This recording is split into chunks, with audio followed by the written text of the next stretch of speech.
Buenas, buenas, qué gusto estar nuevamente en su programa Píldoras de Fe, Píldoras para el Alma, como siempre con la palabra del Señor viva y eficaz.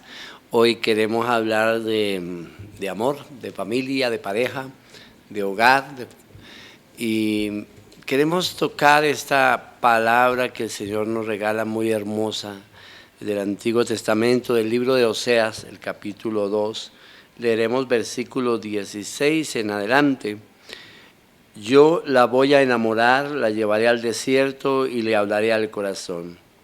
Luego le devolveré sus viñas y le convertiré en el valle de Acor, en puerta de esperanza para ella, y allí me responderá como en su juventud, como en el día que salió de Egipto.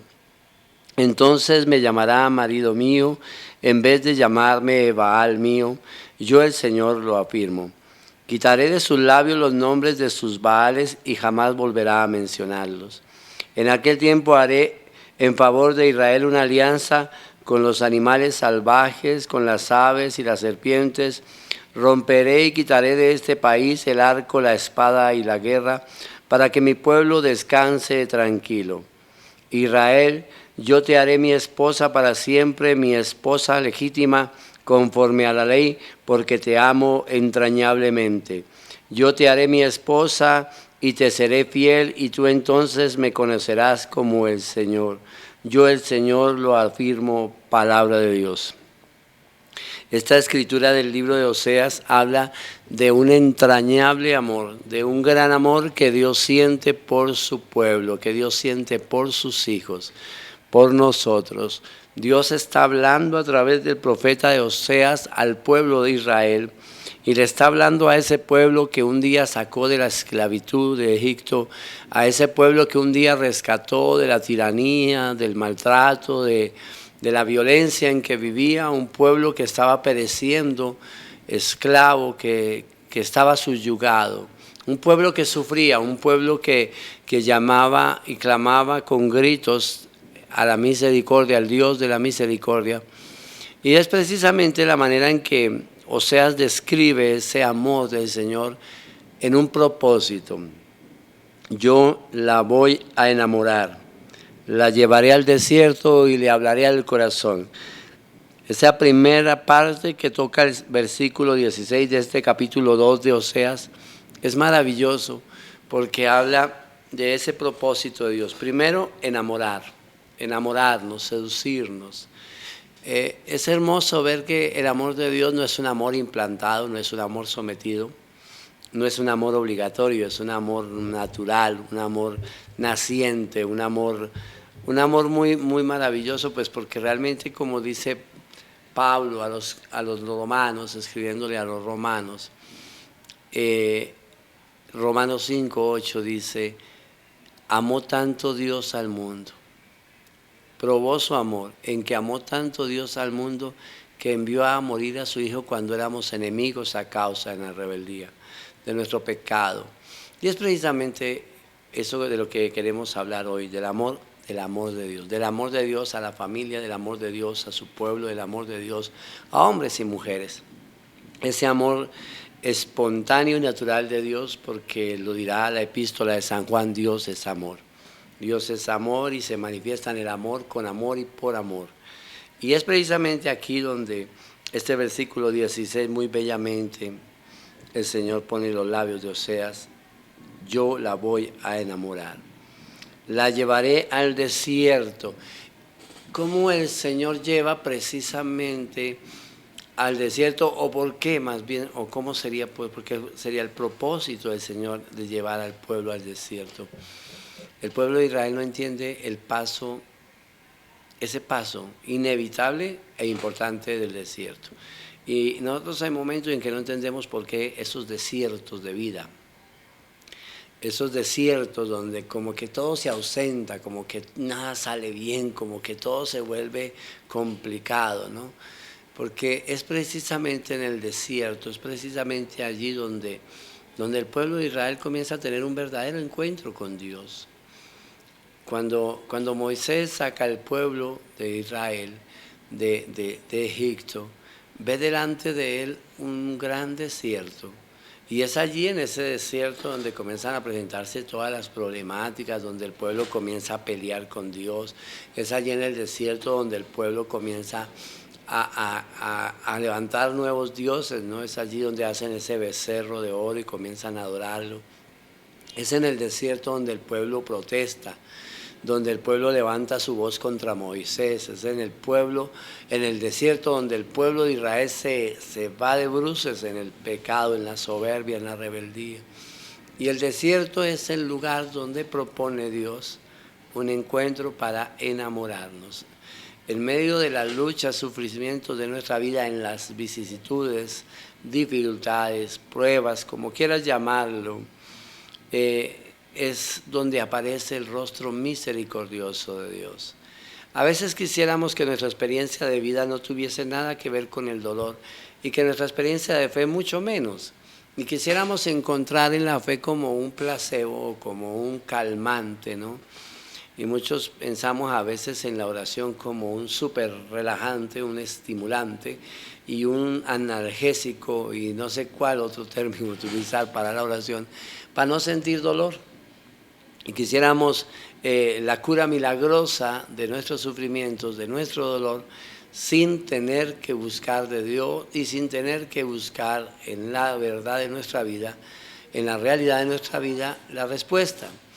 Y pareciera que Dios, a lo que menos nos gustaría o no menos nos parecería a nosotros, nos termina llevando, nos termina permitiendo llegar, nos termina permitiendo vivir esas situaciones, porque bien lo dirá Pablo, Dios lo permite todo para el bien de los que ama.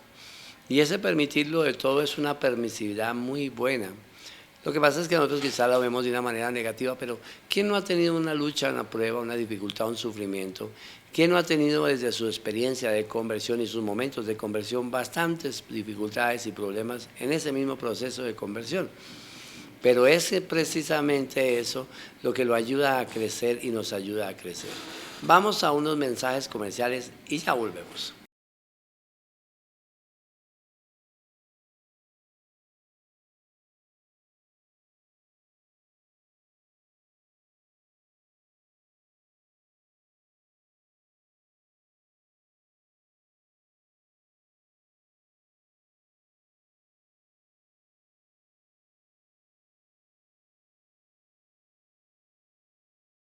Y volviendo con este tema, volvemos a hacer un repaso de ese primer versículo que leíamos 16 del segundo libro de Oseas.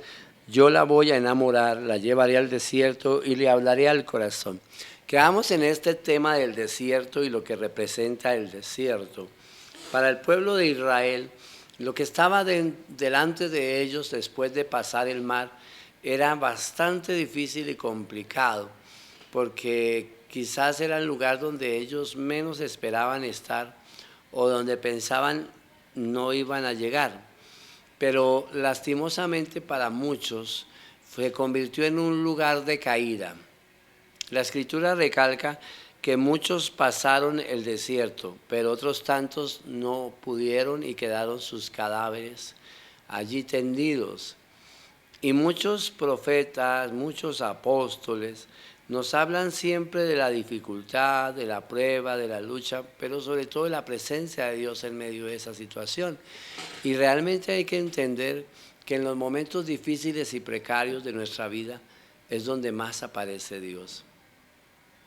Muchos de nosotros quisiéramos de pronto visualizar en nuestra vida la presencia de Dios y a veces como que no logramos, pero si vamos un poco a la palabra de Dios a analizar, realmente es en el sufrimiento y el dolor y en medio de las luchas y en medio de donde más aparece y con mayor fuerza se manifiesta el Señor, ¿verdad?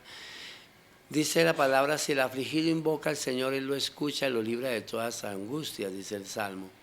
Y realmente es ahí, en ese clamor y en esa lucha y en ese momento donde aparece el Señor. El pueblo de Israel quizás pensaba, siendo esclavo en Egipto, de que Dios no lo escuchaba. Pero precisamente cuando el Señor se manifiesta a Moisés allí en el Horeb, lo primero que le dice es he escuchado el clamor de mi pueblo. No dice el Señor que solamente lo haya escuchado, dice también que ha visto el clamor de su pueblo, ha visto el sufrimiento y el oprobio de su pueblo. Quiere decir que el Señor estaba pendiente, estaba viendo, no se pasaba por alto este sufrimiento, pero pareciera que no hubiera estado dándose cuenta, porque muchas veces pensamos que si Dios se da cuenta, entonces debió haber hecho algo para evitarlo, debió haber hecho algo para impedir que sucediera X o Y circunstancia. Pero es donde nosotros debemos entender que Dios todo lo permite para el bien de los que aman. Es una permisividad en el amor de Dios, es una bondad en Dios, es un permitir de Dios con un propósito, no es un sadismo de Dios ni una idea de que para conocer a Dios tenemos que sufrir o padecer, pero es la circunstancia por la cual muchas personas a través de las circunstancias llegan al Señor. Y yo quiero que hoy miremos el sufrimiento no como esa idea que tenemos otros donde lo rechazamos, donde le tememos, le huimos, porque es precisamente en la cruz y a través de la cruz y del sufrimiento y del dolor, el padecimiento y la agonía de Cristo donde encontramos salvación. Y muchos de nosotros a veces quisiéramos que nuestra vida pues fuera tranquila, serena, calmada, sin altibajos, ¿no? Y lamentablemente no se pueden evitar. Muchas personas de una fe maravillosa, de un proceder maravilloso en la fe, de estar siempre en oración y en comunión de fe con el Señor, cuando llega una adversidad se va todo al piso. Muchas personas acostumbran a decir de manera muy coloquial, por eso es que uno pierde la fe. Ya sea porque alguien se portó mal, alguien no obró conforme a la voluntad de Dios, alguien no fue testimonio, o porque se me presentó un problema. ¿Y cómo podría perderse la fe ante la extraordinaria oportunidad de probar la fe? Pues bien dice la palabra en el Antiguo Testamento que la fe es probada como el oro en el crisol. Y el crisol es precisamente sufrimiento, dolor. Es ahí donde se prueba la fe. No es que Dios nos pruebe a ver si tenemos fe, no, es que nosotros vivimos la experiencia de ver si realmente hay fe en nuestro corazón. Porque bien lo dice el Señor en el Evangelio, ustedes me siguen porque han visto mis obras. El Señor lo que trata de dar a entender al pueblo es que lo está siguiendo porque han visto milagros, porque han visto prodigios. Pero si no los vieran, si no viéramos, pues entonces no los seguiríamos. Entonces terminaríamos como aquel apóstol que hasta que no meta el dedo en la llaga, hasta que no meta el dedo en la herida, no creerá. No es necesario y no necesitamos ver signos y prodigios para creer. Pero esa fe en Dios traerá por ende los signos y los prodigios y los milagros, tantas maravillas de las cuales mucha gente nos testifica y nosotros mismos somos testimonios de esa grandeza y de ese poder de Dios. Pero la relación que el Señor quiere con nosotros no es una relación de interés, de necesito o me es necesario, sino una relación de amor. Dios nos quiere llevar más allá cuando Él propone llevarnos al desierto y enamorarnos. Y lo hace precisamente desde una tercera expresión que aparece en ese versículo 16 y dice, y le hablaré al corazón. Tan bello y tan hermoso el Señor que le interesa hablarnos al corazón, a nuestro corazón, a este corazón. Porque a veces tenemos la idea de pensar en este tejido blando, semiblando, llamado miocardio, con dos movimientos, sístole y diástole. Y pensamos que Dios nos habla aquí. No es ahí donde Dios nos habla, es aquí, al corazón, a nuestra mente. Y pues el Señor propone hablarnos al corazón, hablarnos al intelecto, hablarnos a esa parte racional de nosotros, esa parte que nosotros a veces endurecemos, porque bien dice el Señor, no endurezcáis el corazón. El Señor nos hablaría en un concepto más amplio diciendo no endurezcan el pensamiento, no sean duros de pensamiento, no sean tan cuadriculados, esquematizados respecto a la fe. ¿Por qué? Porque es precisamente en el corazón del hombre donde Dios quiere hablar. Es aquí en nuestra mente embotada, enferma, enviciada, Esa de la cual dice Santa Teresita, tan hermosamente cita en algún momento, es la loca de la casa. Nuestra mente que a veces se dispersa, se aleja de Dios, nuestra mente que a veces planifica, proyecta en base a sensaciones, emociones, y a veces se aparta de la realidad, y a veces se enferma, y a veces nos pasa tantas cosas, porque la mente es poderosa, de verdad, la mente es maravillosa, algo que Dios ha hecho maravilloso, hermoso en el corazón del hombre, esa capacidad que tiene el corazón del hombre, lo que el hombre puede hacer a través de su mente, proyectar la ciencia, el conocimiento, los logros que el hombre ha logrado, es maravilloso, pero todo eso es poco y nada delante de la presencia de Dios. Y a veces nos cuesta someter nuestro corazón al corazón de Dios. Nos dice el Señor, así como aventaja en los cielos de la tierra, así mis pensamientos de los vuestros. Y es verdad, porque Dios está pensando con humildad y nosotros con orgullo, con soberbia. Dios está simplificando y haciéndose cada vez más simple, más sencillo, pero a la vez más poderoso. Se hace presente en la hostia, en la Eucaristía, en el altar, y nuestra soberbia quisiera verlo apoteósicamente descender entre rayos, truenos, relámpagos en un estadio con 20,000 personas, y haciendo no sé qué parafernalia de cosas extraordinarias, porque pues nosotros pensamos así, nosotros macronizamos todo, y Dios en cambio lo sintetiza, lo hace sencillo. Quien me ve a mí, ve al Padre, al que me ha enviado. Quien escucha mi voz, me recibe a mí y al que me ha enviado. Quien come mi cuerpo y bebe mi sangre permanece en mí, yo en él. Qué maravilloso el Señor, todo lo simplifica, todo lo hace sencillo, pero a la vez tan poderoso. Basta que crean y verán la gloria de Dios. Tantas citas bíblicas que podríamos referir a esa manera como Dios sencillamente se manifiesta. Vamos a unos mensajes comerciales y ya volvemos.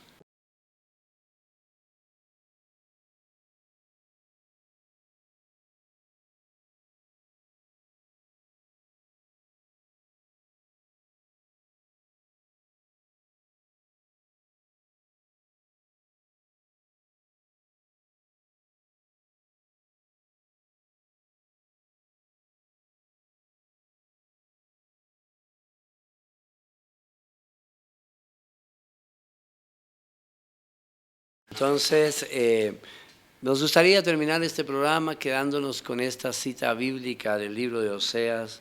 Yo voy a enamorarla, la llevaré al desierto y le hablaré al corazón. Y quisiéramos invitarte en el amor de Cristo a que hoy abras tu corazón a Cristo, que lo recibas como Señor y Salvador, que lo recibas como dueño de tu vida, que busques hoy acercarte a Él de todo corazón. Dice, porque si el afligido invoca al Señor y lo escucha, lo libra de todas sus angustias. Clama a mí, yo te responderé, Jeremías 33:3, y te mostraré cosas grandes que tú no conoces, porque estoy a la puerta y si alguien abre, mi Padre y yo entraremos y cenaremos, Apocalipsis 3:20, y así un sinfín de lecturas nos hablarán de ese propósito de Dios de enamorarnos, de intimar con nosotros, de estar ahí íntimamente ligados con el Señor. Yo quiero invitarte en el nombre de Jesús a que en un momento de oración, de una manera muy sencilla, de una manera muy simple, le abras tu corazón a Jesús y le permitas entrar. Lo recibas hoy con los brazos abiertos, con el corazón abierto, porque ese buen Dios de amor y misericordia quiere hacer morada en ti. Él quiere morar en nuestro corazón, quiere habitar en nuestro corazón y quiere hacer nuestra vida nueva. Yo he venido para que tengan vida y vida en abundancia, dice el Señor. Que hoy recibas esa presencia de Dios, ese amor de Dios, que te dejes inundar y llenar por el amor del Señor. Que le abras tu corazón a Jesús y le digas sencillamente, simplemente, entra, Señor. Entra en mi vida, toma posesión de mí, haz lo que quieras, transfórmame, sáname, renuévame, libérame, Señor. Lléname de tu presencia, de tu amor, hazme nueva criatura. Haz que esa criatura que tú has pensado desde la eternidad sea, Señor, mi realidad, mi vivir. Que yo viva conforme a tus preceptos, a tu voluntad. Que yo te anhele, te desee de corazón, pero sobre todo que tú mores en mí. Y que para mí lo más importante día a día en la vida sea caminar en pos tuya sin desviarme ni a derecha ni a izquierda. Permite, Señor, que yo hoy sepa reconocer que tú eres mi creador y yo soy tu criatura. que tú eres mi Dios y mi Salvador y yo quien necesito de ti. Permíteme, Señor, menguar para que tú crezcas, Señor. Hazme cada día más sencillo, manso y humilde de corazón como tú. Dame la humildad, Señor, para hablar en tu nombre y dame la sencillez para hablar en tu nombre, Señor. Dame la gracia, Señor, de dirigirme siempre a ti y de esperarlo todo de ti. Te doy gracias, Señor, porque sé que me escuchas y sé que estás llegando al corazón de tantas personas que hoy necesitan y requieren de esta bendición. En tu nombre los bendecimos, en tu nombre declaramos bendición sobre ellos y les hacemos llegar tu paz, tu presencia, tu amor, porque tú mismo dijiste, mi paz os dejo, mi paz os doy, no como la da el mundo. Que tu gracia, tu amor llegue a lo más profundo del corazón y haga vida nueva. Que en el nombre de Cristo Jesús germine una semilla de bendición para gloria de Dios. Quédate con esta bendición en el nombre del Señor y seguimos aquí a través del canal 5 Aprecus Píldoras de Fe. Si tienes algún comentario, el que sea, el que Dios ponga en tu corazón, ahí te esperamos. Comunícate con el canal a través de la internet, a través del correo, a través de YouTube. Te recomendamos que te acuerdes que el Señor siempre va a estar ahí. No olvides que Él está enamorado de ti y que va a enamorarte y va a hacer que tu corazón vaya también en pos de Él. Bendiciones y hasta una próxima ocasión.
Señor, en amor.